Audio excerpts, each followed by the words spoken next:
नमस्कार दोस्तों, स्वागत है आपका इस शानदार एमसीक्यू प्रैक्टिस वीडियो में। आज हम अपने जैन धर्म के सीरीज में आगे बढ़ते हुए कुछ 20 क्वेश्चंस की प्रैक्टिस करेंगे और ये क्वेश्चंस प्रीवियस ईयर में आए भी हुए भी हैं और परीक्षा की दृष्टि से बहुत ही ज़्यादा इम्पोर्टेंट हैं। तो चलिए शुरू करते हैं।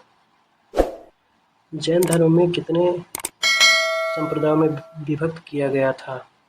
तो जैन धर्म को 2 संप्रदायों में विभक्त किया गया था, एक श्वेतांबर और दूसरा दिगंबर। तो चलिए थोड़ा डिटेल में देखते हैं श्वेतांबर और दिगंबर के बारे में।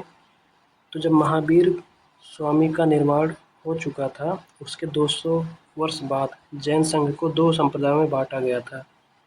जैसे हमने बौद्ध धर्म में पढ़ा था कि हीनयान और महायान में बट गया था, वैसे ही इसमें दिगंबर और श्वेतांबर में बट गया था। तो इसका रीज़न क्या था कि जब उस टाइम पे भयंकर अकाल पड़ा था मगध राज्य में 12 साल का, और आचार विवाद में भी मतभेद हो गया था सबके आपस में। कोई कुछ बोल रहा था, कोई कुछ सोच रहा था, ऐसे ऐसे करके। और जो साधु रह रहे थे मगध में, उनके नियमों में भी अंतर आ गया था। जो कि निर्धारित था नियम जैन धर्म का, उसमें भी अंतर आ गया था। और उस समय जो है अकाल के टाइम पे भद्रबाहु दक्षिण भारत चले गए और जबकि स्थूलभद्र मगध में ही रह गए। तो ऐसे दिगंबर संप्रदाय जो था वो, उसका मतलब है दिशा ही वस्त्र है। ये साधु निवस्त्र रहते थे, कोई कपड़ा नहीं पहनते थे, और ये लोग कठोर तप पर अधिक बल देते थे। और इसमें केवल पुरुष ही मोक्ष प्राप्त कर सकते थे, ऐसा ये लोग मानते थे। क्योंकि ये लोग मानते थे कि महावीर ने विवाह नहीं किया था और इनकी जो मूर्तियाँ होती हैं वो भी निवस्त्र ही होती हैं। ऐसे ही श्वेतांबर संप्रदाय में ये लोग सफ़ेद वस्त्र ग्रहण करते थे, और इसमें साधु साध्वी दोनों होते थे और दोनों सफ़ेद वस्त्र पहनते थे। और इसमें स्त्री भी मोक्ष को प्राप्त कर सकती थी। और ये लोग मानते थे कि महावीर की शादी यशोदा से हुई थी तथा उनकी पुत्री प्रियदर्शना थी, जिसको अनोजा भी कहते थे। और इनकी मूर्तियाँ आभूषण से युक्त होती थी और उस पर वस्त्र भी होते थे। अगला क्वेश्चन है, यापनीय किसका एक संप्रदाय था? तो यापनीय जो है जैन धर्म का ही एक संप्रदाय था।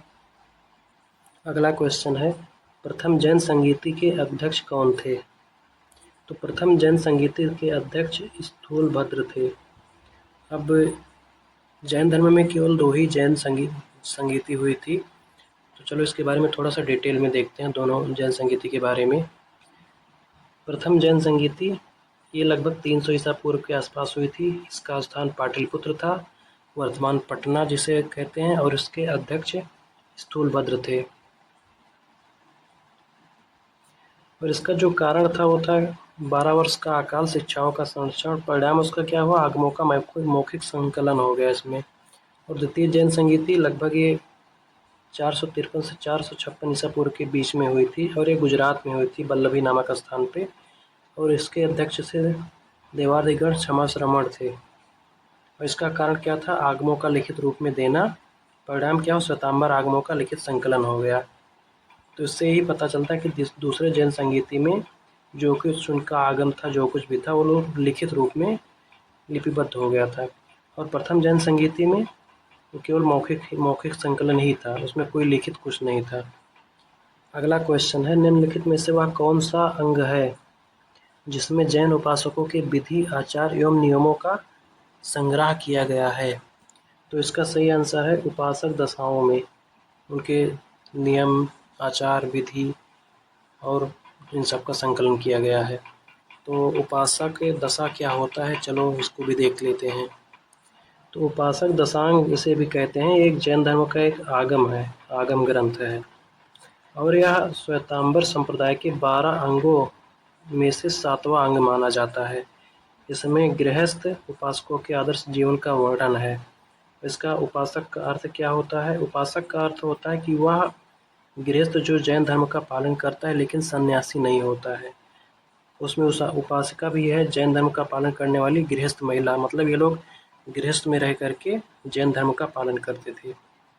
और इस ग्रंथ में मुख्य रूप से 10 आदर्श श्रावकों जो के चरित्र, जीवन का चरित्र है, उनके धर्म, संयम, दान, तप और सदाचार का वर्णन है, क्योंकि ये लोग गृहस्थ रहते हुए धर्म का पालन आदर्श स्वरूप तरीके से करते थे। और इसका मुख्य उद्देश्य भी यही था, गृहस्थों को जैन धर्म के सिद्धांतों के अनुसार जीवन जीने की शिक्षा देना।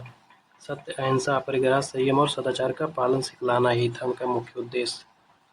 अगला क्वेश्चन है, निम्न में से कौन से शासक ने उदयगिरि की पहाड़ियों पर भिक्षु के रहने के लिए आवास का निर्माण किया था? तो इसको कलिंग के नरेश खारवेल ने किया था। अगला क्वेश्चन है, शुरुआत के जैन साहित्य किस भाषा में लिखे गए थे? तो शुरू में ये अर्धमागधी भाषा में लिखा गया था। पाली भाषा में इसको बौद्ध इसका यूज करते थे। और संस्कृत जो था वो बौद्ध के चतुर्थ संगीति में वो लोग संस्कृत भाषा का प्रयोग किए थे। और जो प्राकृत भाषा है वो वहाँ के लोगों का स्थानीय भाषा होता था। अगला क्वेश्चन है, प्राचीनतम जैन ग्रंथ को किस नाम से जाना जाता था? तो इसे पूर्व के नाम से जाना जाता था। अब ये पूर्व क्या होता है? पूर्व ये अभी लुप्त हो चुका है। पहले इनका एक ग्रंथ हुआ करता था, इसको सबसे प्राचीनतम ग्रंथ भी कहते थे। इसमें सभी उनके नियम, आचरण, व्यवहार, उनकी वाणी, उसमें सब कुछ उसमें रहता था। तो अभी वो लुप्त हो गया है, उसकी जगह पे उनके और भी दूसरे ग्रंथ आ गए हैं। तो ये पूर्व बहुत पहले जो प्राचीनतम बहुत सारे ग्रंथ होते थे उन्हीं को ही पूर्व कहते थे। अगला क्वेश्चन है, निम्नलिखित में से वह कौन सा जैन ग्रंथ है जिसमें चंद्रगुप्त मौर्य के राज्य की घटनाओं की जानकारी मिलती है? तो इसका सही जवाब है भद्रबाहु चरित में चंद्रगुप्त मौर्य के राज्य की घटनाओं की जानकारी मिलती है। तो चलिए देखते हैं इसमें भद्रबाहु चरित के बारे में। भद्रबाहु चरित एक जैन साहित्य का एक महत्वपूर्ण ग्रंथ था। इसमें आचार्य भद्र के जीवन और उनके कार्यों का वर्णन मिलता था। जब 12 वर्ष के भीषण अकाल का भी वर्णन है इसमें। और भद्रबाहु का दक्षिण भारत जाना सरोवर बेलगोला में है, दक्षिण भारत में। और चंद्रगुप्त मौर्य का राजपाट त्याग कर भद्रबाहु के साथ जैन मुनि बनना, ये भी सरोवर बेलगोला में गए थे। और वहीं पर इन्होंने संलेखना विधि से अपने शरीर का त्याग किया था। अगला देखेंगे हम कल्पसूत्र। कल्पसूत्र क्या होता है? ये श्वेतांबर जैन धर्म की सबसे प्रसिद्ध ग्रंथ है। इसके रचयिता आचार्य भद्रबाहु माने जाते हैं। और तीर्थंकर विशेषकर महावीर स्वामी का इसमें जीवन परिचय है। और इसमें इनके नियम, जैन साधुओं के नियम हैं, उनके विचार, आचार्य हैं। और उनके पर्व और उनके जो पर्व होते हैं उसके दौरान जो श्वेतांबर जैनों का इसमें विशेष पाठ वो लोग करते थे। महावीर के जन्म, दीक्षा, केवल ज्ञान और निर्वाण का विस्तृत वर्णन इसमें मिलता है। और इसे भगवती सूत्र जैन धर्म के 12 अंगों में से 5वां अंग है। इसका दूसरा नाम व्याख्यान प्रज्ञप्ति है। और महावीर स्वामी और उनके प्रमुख शिष्य गौतम गणधर के बीच इसमें प्रश्नोत्तर है, संवाद है। जैन दर्शन, आत्मा, कर्म, पुनर्जन्म, ब्रह्मांड, जीव, अजीव आदि का विस्तृत इसमें विवेचन किया गया है। और महावीर के जीवन से जुड़ी अनेक घटनाएं भी हैं। और जैन धर्म का सबसे बड़ा विस्तृत आगम ग्रंथ है, ये इम्पोर्टेंट चीज़ है। अगला क्वेश्चन है, इनमें से कौन सा जैन ग्रंथ है जिसमें तीर्थकारों के जीवन चरित्र का वर्णन किया गया है? तो इसमें जो कल्पसूत्र है इसी में तीर्थकारों के जीवन चरित्र का वर्णन किया गया है। अब इसमें एक ऑप्शन में नंदी सूत्र है। तो नंदी सूत्र क्या होता है, चलो इसके बारे में देखते हैं। तो नंदी सूत्र श्वेतांबर जैन आगम साहित्य का एक महत्वपूर्ण ग्रंथ है। इसमें चूलिका सूत्र में इसे गिना जाता है। इसकी रचना का श्रेय परंपरा के अनुसार आचार्य देवाधिगणि क्षमाश्रम को दिया जाता है। इसमें ज्ञान के प्रकार का विस्तृत वर्णन है, ज्ञान प्राप्त करने के साधन, शास्त्र अध्ययन की पद्धति और ज्ञान का वर्गीकरण है। इसके 5 प्रकार के जो ज्ञान हैं, ये 5 प्रकार के ज्ञान हैं: मति ज्ञान, श्रुति ज्ञान, अवधि ज्ञान, मनः परज्ञान, केवल ज्ञान। अगला क्वेश्चन है, निम्नलिखित में से किस सूत्र में महावीर स्वामी के जीवन तथा कार्यों और अन्य समकालीनों के साथ उनके संबंधों का वर्णन मिलता है? तो ये भगवती सूत्र में मिलता है। और भगवती सूत्र के बारे में भी हमने पीछे डिस्कस किया है। अगला क्वेश्चन है, निम्नलिखित में से दिगंबर संप्रदाय कौन से स्थान पर सर्वाधिक प्रचलित था? तो दिगंबर संप्रदाय कर्नाटक, उत्तर भारत एवं मध्य भारत में प्रचलित था। कर्नाटक का जो श्रवणबेलगोला है उसमें कुछ ज़्यादा ही लोग प्रचलित थे। अगला क्वेश्चन है, निम्नलिखित में से जैन साहित्य में मूल सूत्रों की संख्या कितनी है? तो इसमें जो जैन साहित्य है उसमें मूल सूत्रों की संख्या 4 है। अब ये 4 मूल सूत्र हैं कौन से?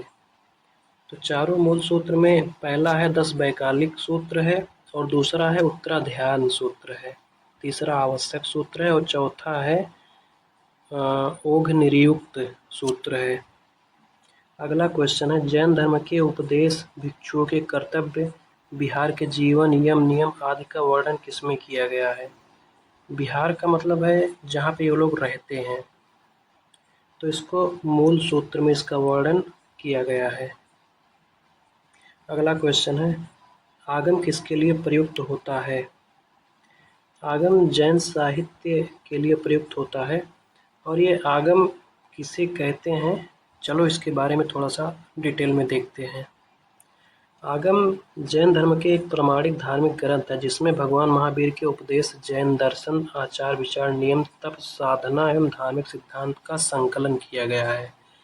और इसका शाब्दिक अर्थ देखा जाए अगर तो जो गुरु परंपरा से प्राप्त हुआ ज्ञान या प्रमाणिक आदेश है, यही है आगम।